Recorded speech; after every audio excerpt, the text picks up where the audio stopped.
This is the Work at Home Heroes podcast. Your host, Caitlin Pyle, digs deep with people from all over the world who make money from home. Get ready to wake up to a world of possibility for freedom, flexibility, and a life you'll love. Well, hey, everybody. Welcome to the Work at Home Heroes podcast. I'm here with Mark Rasmussen. He's originally from Australia, but he's lived in many countries over the years. So most recently, he spent the last 5 years in Los Angeles, but now he's in Toronto. He's a professional writer and journalist for over 15 years. He does journalism in sports, music, film, and entertainment, business, travel, you name it. He writes it. And today, he applies his online skills, building websites and doing copywriting for clients all around the world. He's worked from home for almost 10 years and is also currently editing his first book ever and loving it. Mark, welcome to the show. Thank you, Caitlin. Thanks for having me. Hello, everybody. Yeah. Thank you so much for being here. So tell us about yourself. We just kind of went to a little bit of details. You do websites and you do copywriting. Tell us a little bit more about that. Yeah, so, back in when I started to get into this around 2006, there was a lot of businesses and everything were starting to have an online presence. It's kind of funny to think now that without one, you'd kind of lost, but back then it was a new thing. So, and they needed writers to write the content for those websites. And that's what I started to do and applied my journalism skills to the different organizations that I was working for. And everything went online and print was starting to die out then. So it made sense to learn, every different CMS and whatever that was thrown my way. And since then I've kind of branched off and do my own thing now and build, what I think are really beautiful, simple, elegant, and functional websites for a range of clients around the world, and also apply the writing experience that I've got, copywriting clients that I also pick up. And I've found that generally the two actually overlap as well, because often you'll get a lot of content from people and, it's okay, but it can be really improved upon and certainly made a lot more online friendly. So I've been able to utilize the two and combine the both and somehow make it work. Very cool. And you hit on a very important point. You noticed that everything was going online. And it's kind of funny to think about. There's so many people who don't know that. They think that the only option they have for working at home is just by getting a job at like a brick and mortar building. But you noticed that trend. And to everyone else's credit who maybe hasn't realized just how big the online world is, there wasn't any kind of announcement. Like you didn't turn on the news in any country and see this giant announcement as if it were some world news that, hey, guess what, everybody, now the world is online, and what you've been learning about in your higher education programs about how to get jobs and how to do your resumes and how to go in for physical job interviews. None of that stuff is relevant right now as the online world. Nobody ever came out and said that. And so the fact that you noticed it happening and you took action is really, really key. So that's something that I think the audience really is going to resonate with, is that hey guys, wake up. There's this whole online world out there. And, Mark, you're living in that world. So I want to know from you, Mark, was there a moment when you just snapped about your old life and you're like, that's it, no more, I'm going to start working for myself and making this happen on my own? Or was it something that just kind of naturally evolved? I'd say it's probably a bit of both. Before I left Australia, I was working for one of the biggest trade unions that there is. And I really enjoyed that job. It was really good in a lot of sense because I felt like I was doing something for the workers. After I finished making the website for them, they decided to let me go, which is lame. Their call. I don't know if it was the right decision. Yeah, well, I kind of ended up getting them on the front page of one of the biggest papers in Australia, which they hadn't done for a couple of years. So, but, they've got their reasons. And then I was just starting to, why do I want to go back to working in a cubicle and wearing a shirt and tie? So I started to kind of get more into this and doing it loosely. And then when I went to the US, but into LA 5 years ago, kind of as a means, I had to earn an income from some way, from some source. So I just applied everything that I know and was already doing and just started to reach out to different people to build up from that. So, it was a combination of the two, I suppose. Awesome. So I want to go into a little more detail on what your life looked like before you started working for yourself. Were you satisfied? Were you kind of complacent? Or what was your attitude like before you made that jump?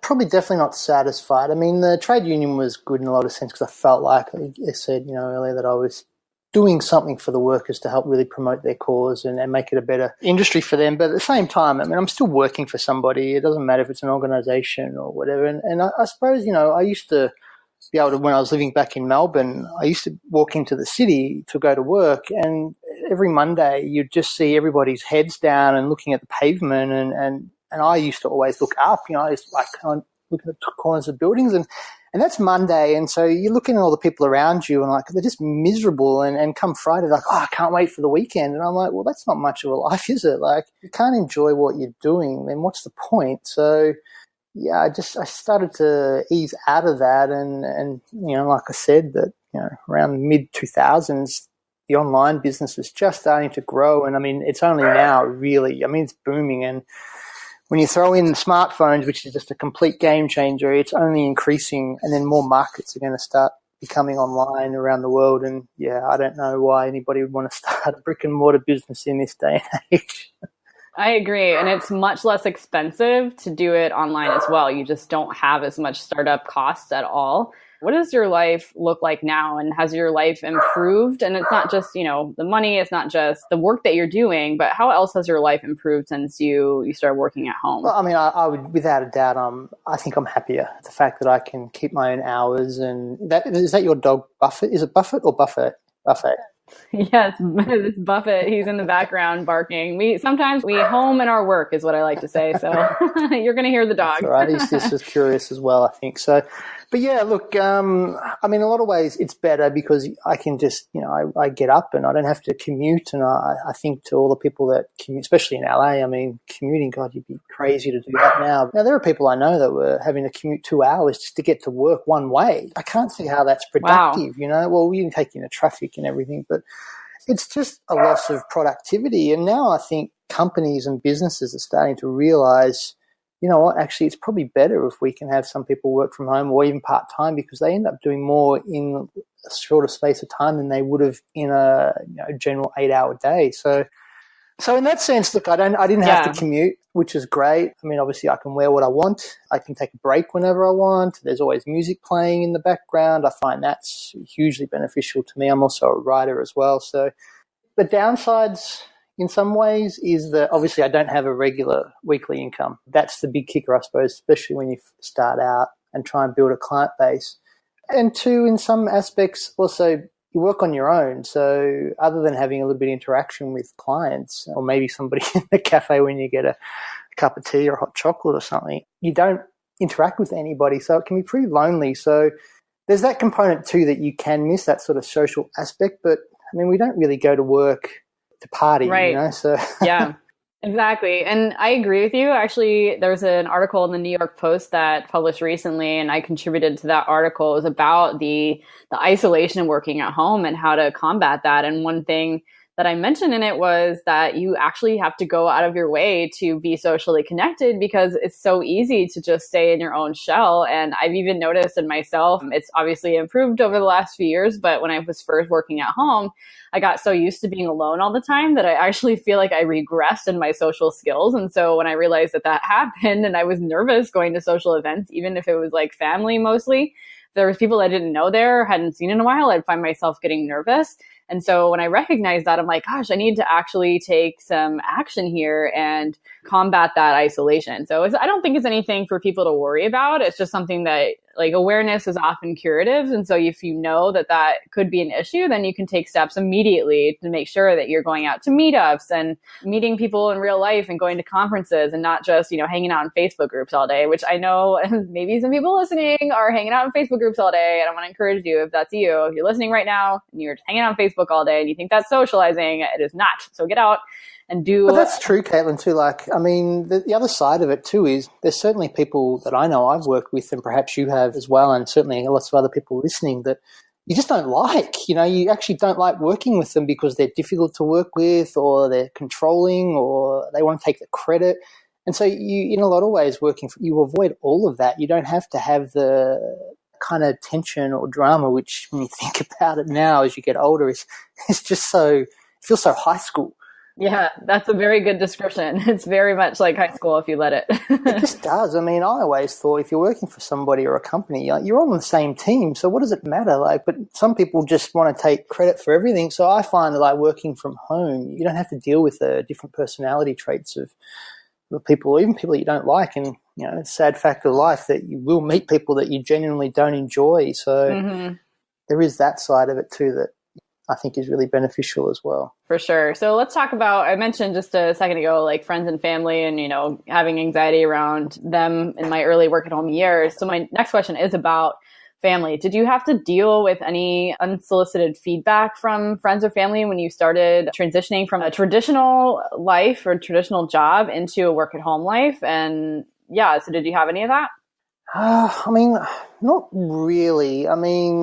If anything, maybe from my dad, because he's sort of that older generation that you just get a job, any job, and you just put your head down and work hard. And at the end of it, you've got money in the bank, hopefully, and a handshake and job well done. But he's probably the only one that hasn't really fully understood how much the world can open up now, through the digital age. So, because he's of an older generation. He has a smartphone, but he doesn't even know how to send a text message. So he still is stuck in that mentality, and I don't think he's ever really fully grasped what is capable now. So, but he never really dissuaded me per se. But he's also, obviously, there are some lean months, I'll be honest, as well. So he's always, you just want to go and get a job. And I'm like, yeah, Dad, but I'd be completely miserable. So I'd much rather have a tough lean month or two than be absolutely miserable going into work and just hating it, so.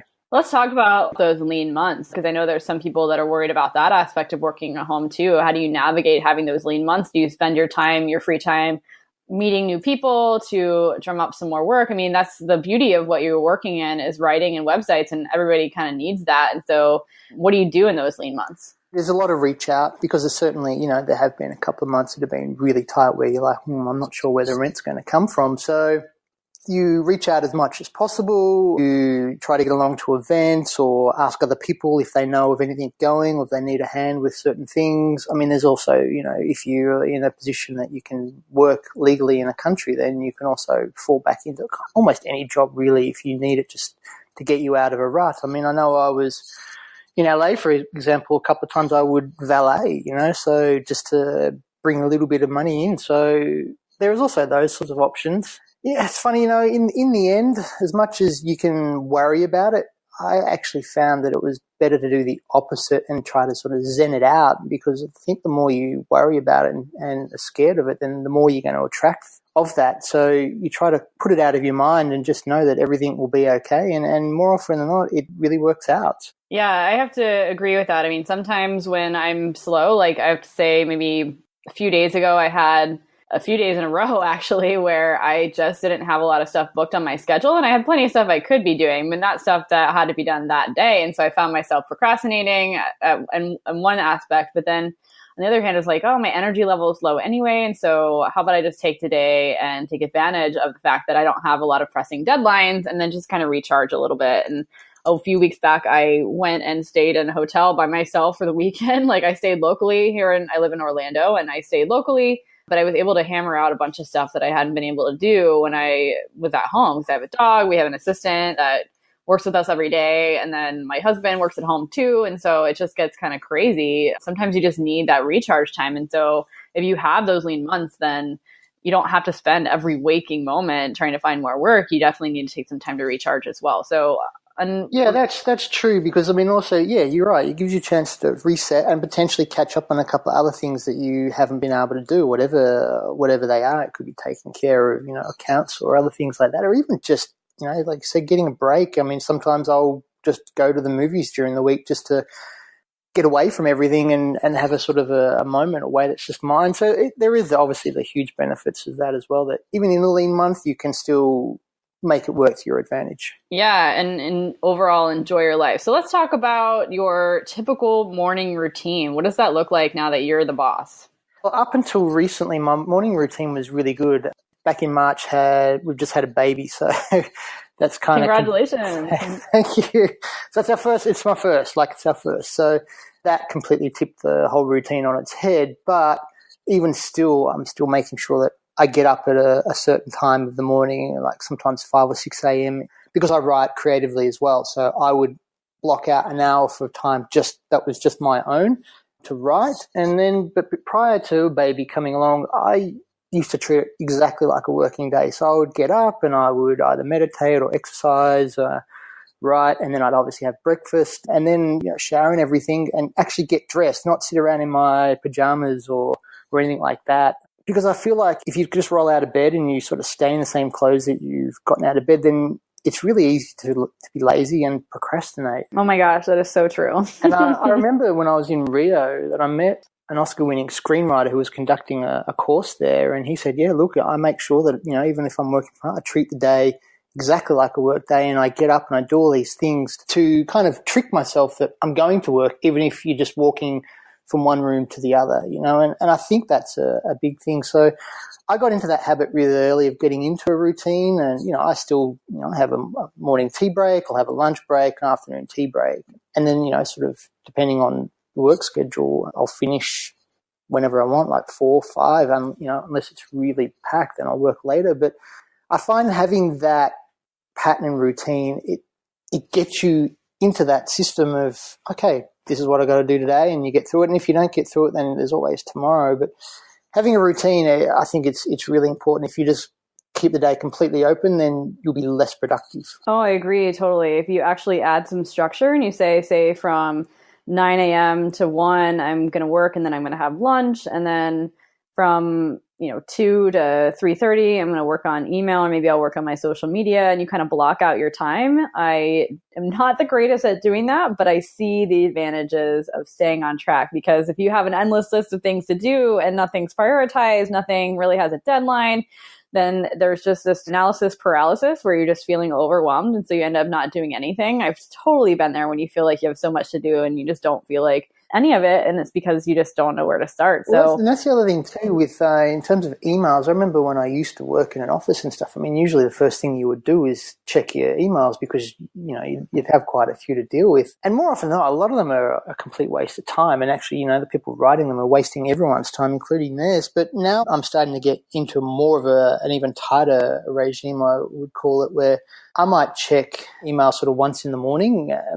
Usually there's nothing super important or urgent anyway, and then I won't check it again until later on in the day. So I'm kind of not reactionary. I'll look at them. If something needs actioning, then I'll action. But if not, I'll leave it until much later and deal with it later on, as opposed to just sitting there and spending an hour or two spinning my wheels just replying to emails and stuff. Yeah, that's a good idea. So what is next for you? Are you happy with where you are? Are you doing things right now to grow your business? I know you just had a baby in March. And so what's your plans for, say, the next year? Next year, well, I'm always wanting to grow the business. There are certainly, I could be earning a lot more and certainly putting a lot more time and energy into it. But that said, I've been doing this for the online side of things for at least 10 years. And I'm also starting to see a huge trend or a shift now as a result of smartphones of creating niche markets or industries where people will actually come to you as opposed to you chasing clients.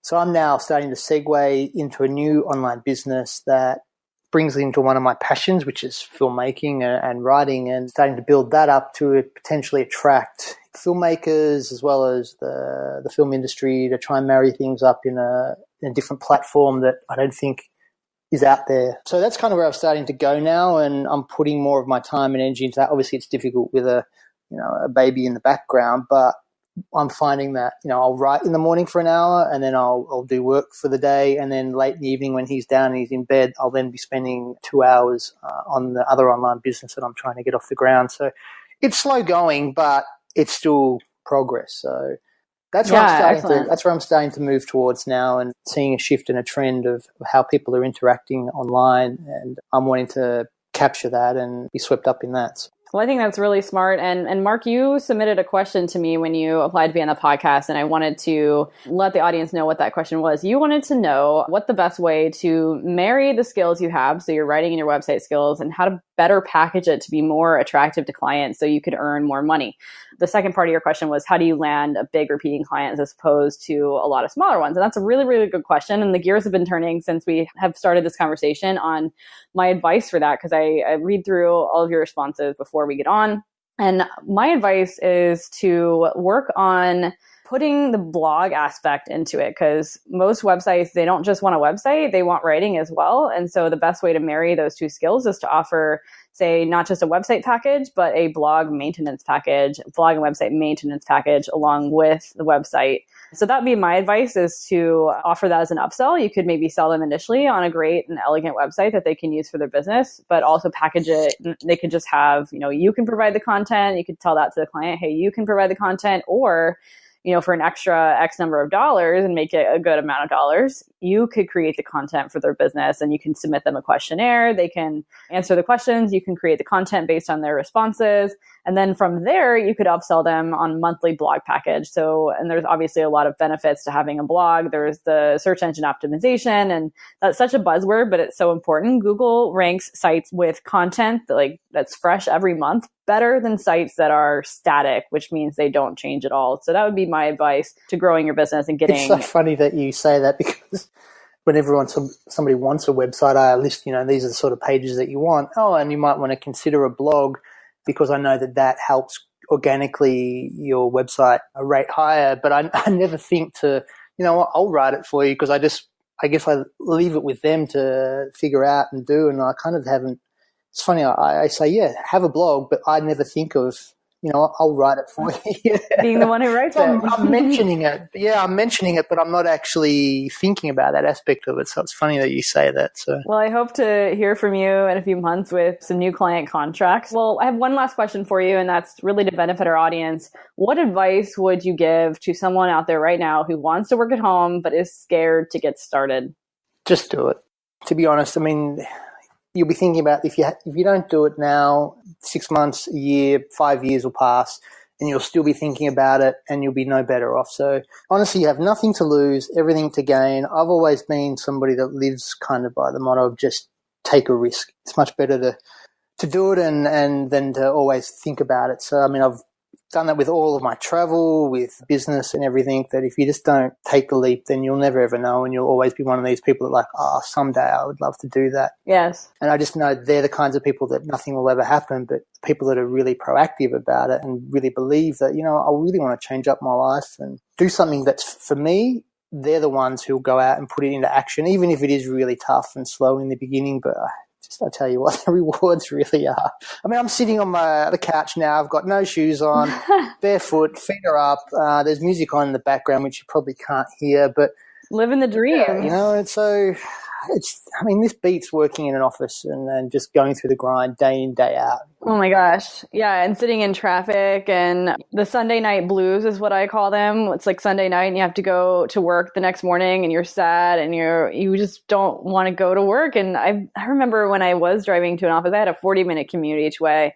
And, rush hour traffic, I'd be there at 8 every morning, and we got in trouble if we clocked in at 8:02. It was that kind of place. And I remember Monday mornings driving to work almost in tears because I did not want to be there. And so I really appreciate you sharing your story and also your struggles. You're very open. And so we definitely appreciate that. And it's so true. Even when things are tough, it is still better than being miserable for your whole life. And that's the advice I want to leave listeners with right now, is that life is not a dress rehearsal. And so if you're sitting waiting for everything to be perfect, for all the ducks to be in a row, I like to say that you only need one duck to start a business. Don't wait for them all to be in a row. Just grab one duck and run, and the rest of the ducks will follow. So thank you so much, Mark, for being on Work at Home Heroes podcast today. Thank you for your time and your advice. So anytime. Thank you. I look forward to hearing more about your business as it grows. Cool. Thank you. I really appreciate it. It was good to talk and just chat with somebody that gets it and is doing really well out of it. So thank you. Thanks for listening, guys. And if you want to get in touch with Mark, you can do so by going to the link in the show notes of this episode 6. And as always, if you're finding value in the podcast, I'd love it if you'd leave us a review. And of course, come join us in the Work at Home Heroes Facebook community, where we'll continue the conversation. Thanks for listening to the Work at Home Heroes podcast with Caitlin Pyle. Be sure to listen to previous episodes at caitlinpyle.co/podcast. While you're there, read the show notes and check out all the great links and resources mentioned in this episode and more. You can also subscribe to the Work at Home Heroes podcast so you'll automatically be notified when our next episode is available. Remember, as Caitlin says, mo skills means mo money.